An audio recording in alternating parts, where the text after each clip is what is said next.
ఈరోజు రాష్ట్రంలో కేంద్రానికి రాష్ట్రానికి కలిపి ఆటో డ్రైవర్లు ఆర్టీఓ చలాన్ పేరుతో స్పేర్ పార్ట్ల పేరుతో ఇంకో పేరుతో 56,000 కోట్ల రూపాయలు ఆదాయాన్ని సమకూరుస్తున్నాం. మేము రాష్ట్ర ప్రభుత్వం కానీ కేంద్ర ప్రభుత్వం కానీ మాకు ₹1 ఇవ్వట్లేదు. మేము డిగ్రీలు చదువుకొని ఉన్నత చదువులు చదువుకొని ఏ ఉద్యోగాలు లేకపోతే ఫైనాన్స్ తీసుకొని ఇలా బతుకుతా ఉన్నాం. ఈరోజు మమ్మల్ని మా యుత్తుని ఈరోజు మా బేరాల్ని తగ్గించేటట్టు ఫ్రీ బస్ తీసుకొచ్చావు ఆడవాళ్ళకి. మాకే అభ్యంతరం లేదు, మీరు ఇటువంటి సంక్షేమ పథకాలు అందుతండి.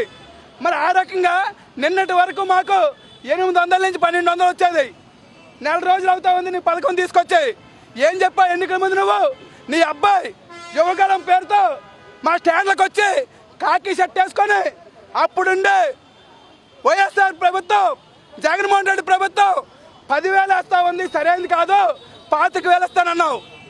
25,000 ఇవ్వడం పక్కన పెడితే మా పొట్టలు కొడతా ఉన్నావు.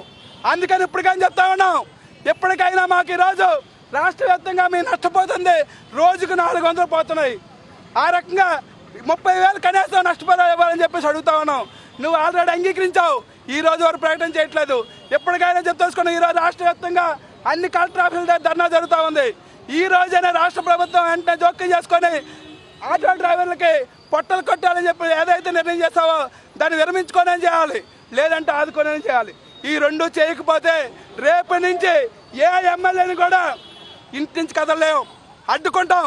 అప్పటికీ పరిష్కారం చేయకపోతే ఆటోలన్నీ తీసుకొచ్చి రోడ్డు మీద పెడతాం. అటువంటి పరిస్థితి తెచ్చుకోదని చెప్పేసి హెచ్చరిక చేయడానికి ఈరోజు చలో కలెక్టర్ కార్యక్రమం.